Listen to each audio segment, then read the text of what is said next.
I start cooking when my husband leaves work, giving myself 30 minutes on the clock. Tonight we're having some chicken stir fry, but I'm making it with rotisserie chicken. Let's see if I can beat the clock. First step is to chop all your vegetables, starting out with about a half of a yellow onion. I'm gonna take 3 carrots and chop these up finely. Let's peel them up. Before I get too far, I'm gonna get this water onto the stovetop and get it boiling for my noodles. We have a few core main food groups around our house. We try to have something that's Asian inspired, something Mexican inspired, and I would say something pasta related on a weekly basis. I usually make some variation of this every single week, and we just change it up based on what we have in the refrigerator or what sauce I throw together. This is one way that I make prepping meals just a little bit less stressful on myself as a working mom. I know as a food content creator, I don't know if I should really call myself that. I should be coming up with new recipes and new ideas for you, but I'm gonna be really real. I'm a food content creator fourth. I'm a mom first, then I'm a wife, then I'm a working professional, and then I'm a food content creator. This is the side gig of all side gigs. I'm not coming up with new meals. You guys are really just getting like a view into my life and how I make making dinner a little bit easier. Started making these videos as like a little bit of a hobby, kind of a little bit of an escape.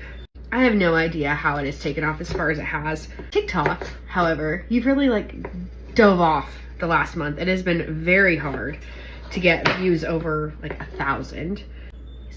On the other hand, has taken off. I have over 50,000 followers on there, which is wild to me. I can't even fathom the fact that there are 50,000 people in this world that would click follow. Weird. So weird. I know that there are a lot of moms out there that are like me, that are looking for ideas or just need general support in making meals every single week. I'm here for you. I'm here for you, mama. We gotta feed our kids. We gotta feed those working husbands. Keep everybody happy. And we also gotta figure out how to make the money. I'm your girl. I'm here to help you through that. This is for me. The last bit of chopping I'm gonna do is just a little bit of cabbage. I should do garlic. I should really do garlic. I had to talk myself into it because I had 3 cloves that fell off. I'm actually chopping garlic on a school night.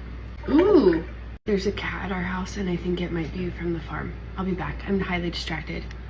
Whiner, baby, why are you here? Update, not the cat from the farm, but definitely looks just like her. Kind of weird. Let's head over to the stovetop. My husband called in the middle of all that, so I did get this started. I just have a little bit of olive oil, my carrots and onions in a pan. These are just gonna saute it down for a little bit. Behind me, I have a big pot of boiling water, and here in a few seconds, we're gonna drop in some stir-fry noodles. Let me tell you about these noodles. First of all, our Fairway does not stock these anymore. I had to go to the No Yolks website to find out where they're sold because I cannot find them anywhere in the Cedar Rapids, Eastern Iowa area, and had to go to a different Fairway to get these. So about 6 bags. I bought that Fairway out of them. These stir-fry noodles are the absolute best thing that you're gonna find for stir-fry. You could just use like a thin spaghetti. I just think the texture of these is superb. The package instructions say to boil noodles for 12 to 14 minutes, drain, and then stir-fry with your toppings. So I have some salted water back here, dropping in my noodles. Here's what they look like. They're just short little guys. Cool. The rest of our veggies are all going to be frozen veggies. There are a lot of people out there that are going to be like, what are you doing? I am a working mom. I do not have time for fresh vegetables every single day, but I do always keep frozen vegetables on hand for nights like tonight. These are looking wonderful. I mentioned my chicken's frozen. I didn't. Rotisserie chicken. It's actually chicken that I made the other night. The whole chicken. And I will post that for you shortly. We're just going to break that up and let it cook down with this. In some broccoli florets as well. Don't worry, we're gonna season. So right now we're just cooking down. No, don't boil over. Bringing you back with me across the kitchen. Let's talk sauce. While everything over there is cooking, I'm gonna take some oyster sauce, 1 to 2 tablespoons worth, as much as I can get out of this in a good shake. Some soy sauce. Let's do 2 tablespoons of soy sauce. So equal parts soy to oyster. Low sodium chicken broth. Fill this up to the 1.5 cup line. A tablespoon of rice wine vinegar. Last thing is a little shake of white pepper. A little shake. Stir this together, and we're gonna go add this right into our vegetables right now. Well, let's taste it first. What does it need?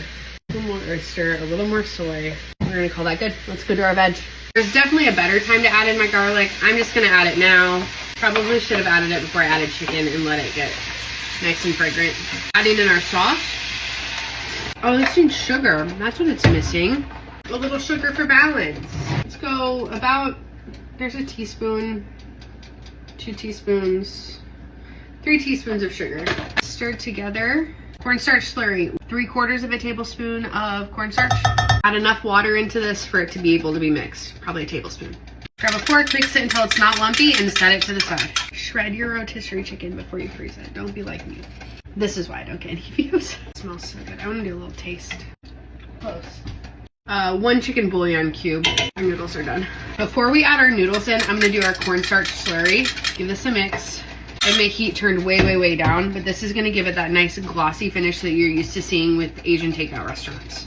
You have the sauce and it's all glossy and like perfect. It's because of cornstarch. It's perfect. Drain my noodles. Drop your noodles in. I don't know if I want the whole bag. We're going to start with 3/4 of these. This is going to make a lot. Just to stir fry this together. I know I'm not using a wok. If you use a wok and you actually can stir fry, do it. I'm just mixing them in. I spent all that time on sauce, but I have a little bit of this House of Song classic stir fry sauce. I'm gonna add that in just because I think this needs some more. With this amount of noodles, it just needs more sauce. You could just use this to begin with. You don't have to make it homemade, but you can if you want to. Way better. Oh shoot, we forgot the cabbage. Let's drop that in now. It'll still cook. I still have like 8 minutes before they're gonna be home, so this cabbage is still gonna cook down and it'll be fine. It'll be nice and crispy and crunchy, which is how we want it anyways. Stir this in so the cabbage gets kind of towards the bottom so it cooks off a little bit more. You can do this so many different ways. You don't have to add the noodles. You could just serve it over steamed rice. You could use bottled sauce. You can make the homemade sauce. You could do beef in this instead of chicken. You could add any other vegetables that you want. Let's have a little taste. Mic drop. I'm done. We're out. Bam, bam. Just pulled in the driveway. We beat the clock tonight. Even with all the chaos, we beat the clock. So keep coming back for more. If you are new here, please comment, like, share, let me know where you're from. What are your go-to easy meals? Love you guys. Have a great night. Thanks for sticking around. Oh, Lord have mercy. Does that look good? Oh, I'm gonna steal this guy though. Oh, this is for me.